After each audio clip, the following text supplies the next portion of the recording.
Bom dia, amigo. Como é bom nos encontrarmos pela manhã, tendo a alegria de compartilhar a palavra de Deus. Você não pode mensurar a satisfação que nós temos em poder contar com sua companhia e chegar até você com a palavra de Deus. Por isso, receba o nosso abraço. Se você aniversaria hoje, aí o abraço vai dobrado. É um abraço aí que vai com muita satisfação de poder celebrar com você esse dia e desejar muitas felicidades, muitas bênçãos do Senhor para a sua vida. Aquele convite que sempre faço na quarta-feira, hoje a partir das 7 horas, estaremos reunidos em nosso culto de oração e eu gostaria de abraçá-lo pessoalmente, então se puder estar conosco. Se você está próximo a uma outra igreja batista, uma outra igreja evangélica que também se reúna para a oração hoje, não perca esta oportunidade. E hoje estaremos em nossa igreja já nos preparando, antecipando as conferências que começam amanhã, de amanhã até domingo, aí sim, faço questão de ter você com a gente. Temos um pregador especial, pastor Ebenezer Carlos, lá de Dallas, que estará conosco de amanhã até domingo, e você é nosso convidado para esses cultos, lembrando que a gente começa a partir de amanhã às 7h30 da noite. Hoje vamos juntos à palavra de Deus nesse instante, no livro dos Provérbios, no capítulo 1.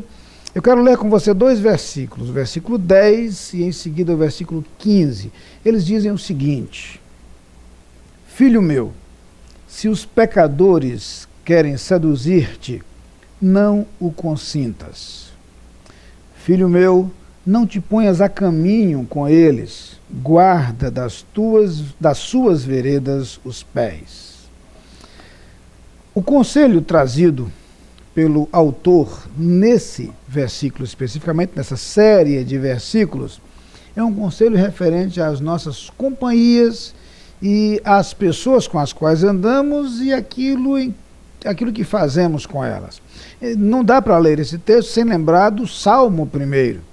No Salmo 1 nós lemos que o homem bem-aventurado é o que não anda segundo o conselho dos ímpios, que não se detém no caminho dos pecadores, nem se assenta na roda dos escarnecedores, antes tem o seu prazer na lei do Senhor, e na sua lei medita de dia e de noite. O salmista prossegue então comparando aquele que medita na lei do Senhor com a árvore plantada junto a ribeiros de águas, a árvore que sempre tem acesso à água, mesmo no momento da seca, mesmo na ausência de chuva, mesmo na estiagem. Nesse texto dos Provérbios, a ideia volta à tona, dizendo que se nós somos sábios, nós não vamos nos envolver com os ímpios, com aqueles que projetam e arquitetam a maldade. Entre o versículo 10 e o versículo 15, ele vai mencionar alguns detalhes das propostas feitas por esses ímpios. A partir do versículo 15, que ele menciona os caminhos, as veredas dos ímpios, ele vai prosseguir dando mais detalhes a respeito desse caminho que é apresentado. Esses dois versículos que lemos, porém, são suficientes para que possamos absorver o conselho dado por ele.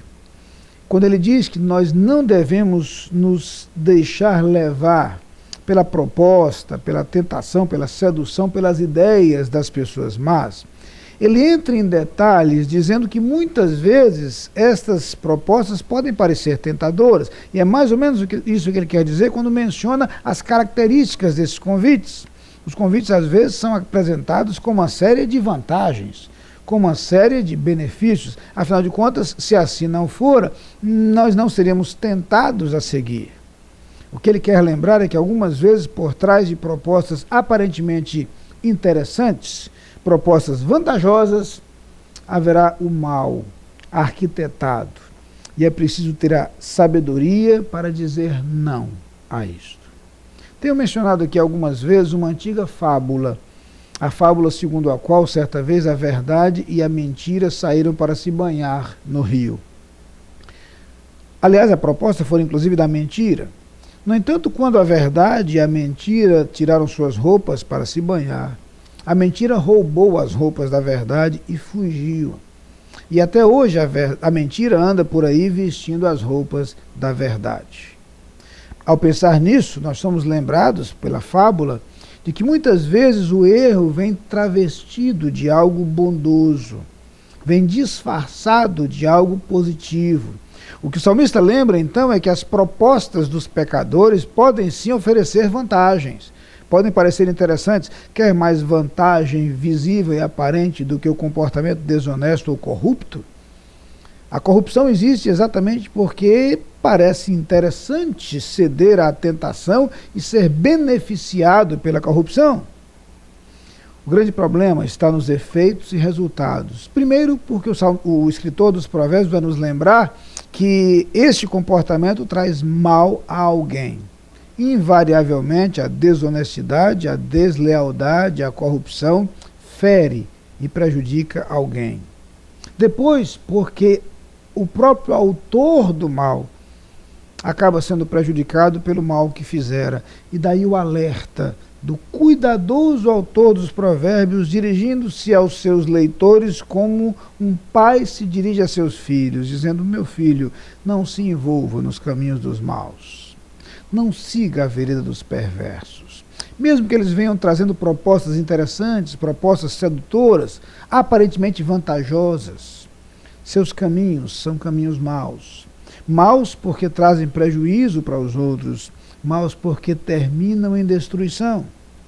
Esse alerta é extremamente válido para nós hoje, que convivemos permanentemente com as muitas iniciativas do inimigo de nossas almas de nos desviar do caminho de Deus, de nos distanciar de Deus e viver uma vida na qual o caráter, honestidade são deixados de lado.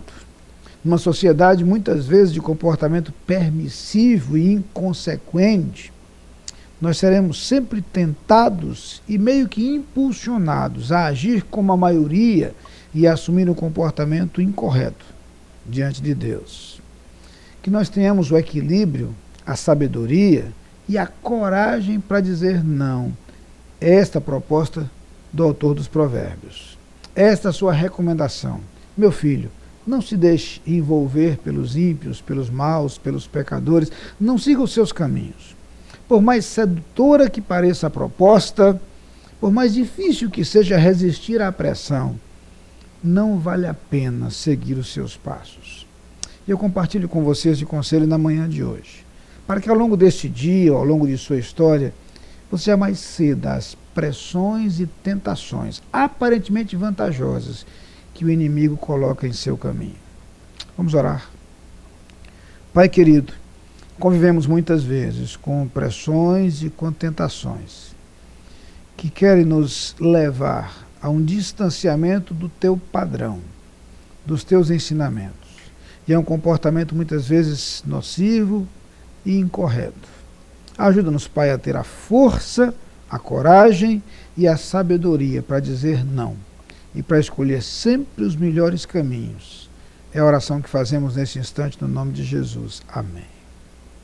Lá vem o sol pra dizer que é dia, enchendo a terra de luz, a noite despontando no horizonte. Lá vem o sol quando fim a noite, pra dizer que é dia.